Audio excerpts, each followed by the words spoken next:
Saudaraku sekalian saya muliakan, ada banyak hamba-hamba Allah Subhanahu wa taala yang saat kematiannya adalah saat pesta baginya. Sebaliknya, ada banyak orang-orang yang saat kematiannya adalah saat paling mengerikan dalam kehidupannya.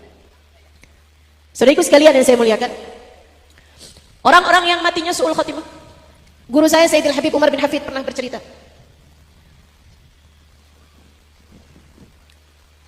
Kata beliau, ada seseorang tinggal di Madinah. Dari sejak lahir sampai mati di Madinah. Hari-harinya di Masjid Nabawi. Sampai dengan dia tua, tinggalnya di Madinah. Kalau dia lagi ada di dalam kota, nggak keluar kota. Tiap waktu sholat, dia sholat di Masjid Nabawi. Subuh, duhur, asar, maghrib, isya. Subuh, duhur, asar, maghrib, isya. Nggak telat. Dia senang ada di Masjid Nabawi, dia senang sholat berjamaah. Meninggal dunia di Masjid Nabawi. Maksudnya meninggal dunia di kota Madinah. Disolati di Masjid Nabawi. Kemudian dikuburkan di Baqi'. Saudaraku sekalian, dikuburkan di Baqi'. Akan tetapi setiap kali jenazahnya dihadapkan ke arah kiblat, jenazahnya ngebalik, nggak mau ngadep arah kiblat. Dihadapin lagi ke arah kiblat, ngebalik lagi. Pelan-pelan dihadapin lagi ke arah kiblat, ngebalik lagi. Ganjel, diganjal pakai batu, ngebalik sama batu-batunya. Ganjel pakai kayu, ngebalik sama kayu-kayu. Diganjel pakai besi, ngebalik sama besi-besinya. Ditanyakan kepada syekh pada zaman tersebut, dihadirkan. Ya syekh, ini begini keadaannya, gimana nih syekh? Kata syekhnya, ma'ara darabuka illa bi'adha fakhallu. Allah emang maunya kayak begitu, udah biarin aja. Kita nggak bisa bikin apa-apa terhadap maunya Allah Subhanahu wa taala. Ini artinya apa ya syekh? Syekh tersebut menjawab, innahu laisa min ahlil kiblah. Artinya orang ini bukan termasuk dari ahli kiblat. Artinya orang ini bukan termasuk umat Nabi Muhammad. Artinya orang ini mati bukan termasuk di antara umat Islam. Disolatkan di Masjid Nabawi, dikuburkan di Baqi'. Kenapa syekh sebabnya? Syekhnya bilang, kalau itu saya nggak tahu. Silakan tanyakan kepada keluarganya. Yang biasanya kenal sama orang kan yang paling dekat sama dia kan. Maka ditanyakanlah pada istrinya dan anak-anaknya. Istrinya bilang, suami saya soleh, suami saya sholat nggak tinggal, sedekah nggak kurang, haji umrah. Suami saya nggak kurang-kurang ngasih nafkah sama anak-anak. Suami saya nggak kurang-kurang ngasih nafkah kepada istri, penuh tanggung jawab. Suami saya nggak pernah ngerebut harta orang lain. Suami saya nggak berani terhadap yang haram-haram. Akan tetapi memang meskipun setiap hari sholat di Masjid Nabawi, tak pernah sekalipun dia datang berziarah ke makam Nabi Muhammad. Hatinya kosong dari rasa cinta kepada Nabi Muhammad. Dia lupa, dia tak sadar bahwasanya Masjid Nabawi tidak akan menjadi Masjid Nabawi kalau tidak karena Nabi. Dia lupa bahwa Masjid Nabawi tak akan berlipat ganda fadilah solatnya kalau saja tidak karena baginda Nabi besar Muhammad. Hati yang kosong dari cinta kepada Nabi, Allah tak berkenan menerima semua ibadahnya, hanya akan ditolak di sisi Allah Subhanahu wa taala. Naudzubillah min dzalik. Hati-hati sama rasa hati teman-teman, terutama hati-hati sama kebencian terhadap orang soleh. Saya mau cerita, emang dari tadi juga cerita ya. Di kampung kami di Indramayu ada makamnya Habib Muhammad bin Abdurrahman Assegaf, kakek saya. Sebenarnya tepatnya kakeknya kakek saya. Ya, saya generasi kelima dari beliau. Habib Muhammad bin Abdurrahman Assegaf, seorang ulama, seorang soleh, seorang wali min auliyaillah. Dikuburkan tidak jauh dari rumah kami, rumah orang tua saya. Makam beliau di masa saya kecil itu belum ada bangunannya, baru masih, seingat saya baru dipagerin aja. Yang ternyata yang magerin juga abah saya, karena kalau ada kucing lewat di atas kuburnya, kucingnya mati. Kalau ada ayam lewat di atas kuburnya, ayamnya mati besoknya. Akhirnya biar nyelamatin binatang-binatang nih, biar gak pada mati gitu, sama abah dikasih pagar.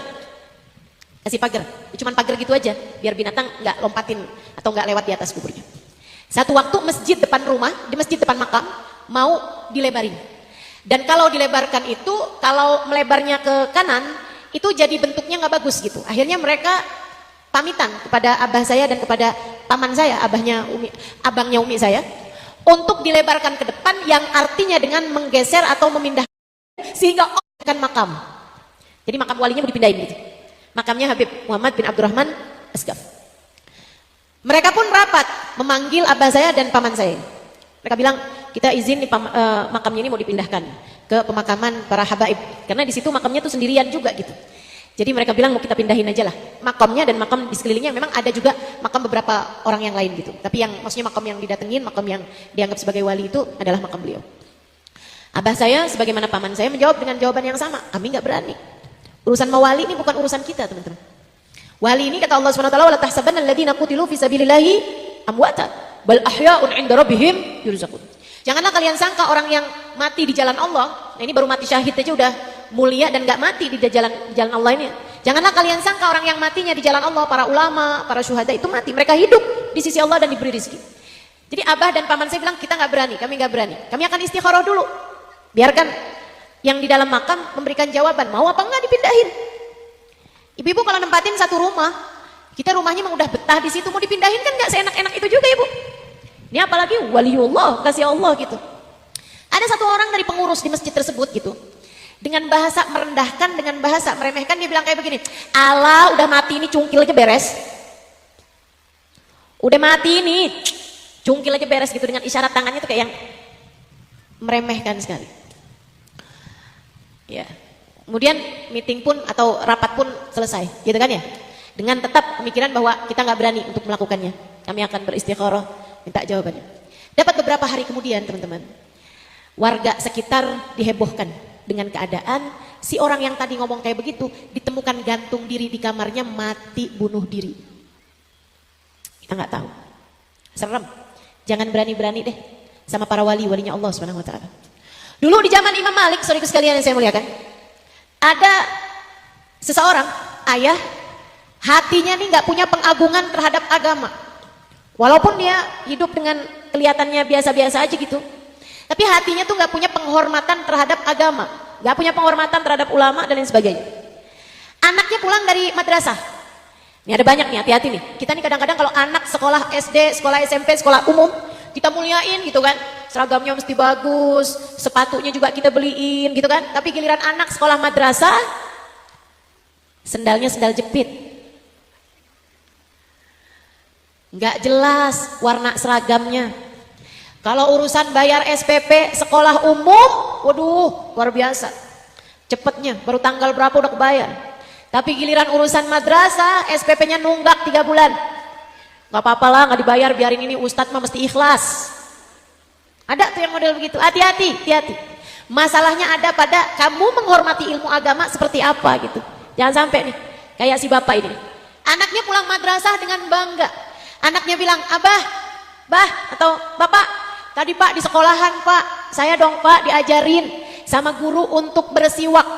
Pakai kayu siwak gosok gigi pak. Katanya kalau kita pakai siwak itu pak, sebelum sholat, sholatnya berlipat ganda pahalanya. Nih pak, kayunya dibagi-bagiin kayu siwak pak. Bapaknya bilang, coba lihat sini nak, lihat sini nak. Kasihin sama bapaknya, digini nih.